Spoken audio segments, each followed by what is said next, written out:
gusto ng daddy na magsabaw kami, may po dito, may naglako po ng fresh po na isda sa bato. Ayan po, mi Andy. Bumili si mami ng isda sa bato, napaka-fresh, tapos niluto po ng mami, ginawang tinula. Wow! Siyempre pag tinula, marami po tayong ilalagay dyan na mga gulay, o di ba mi Andy?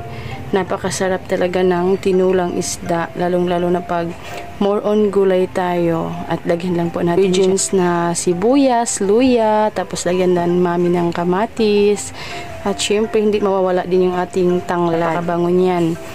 At magpakulo ng water, at pagkatapos ay ilagay na yung ating napaka-fresh na isda sa bato. Ang Dading Lynn kasi ay matagal-tagal nang hindi nakakain ng isda, kaya nagluluto ang mami.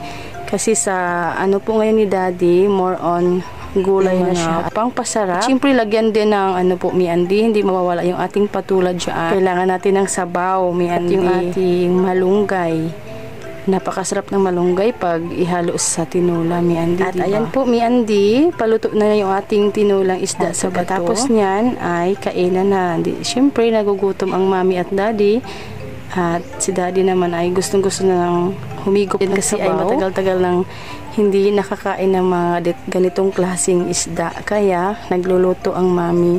Kasi sa po ngayon ni daddy, more on gulay. Thank you Lord sa blessings. Kain po tayo.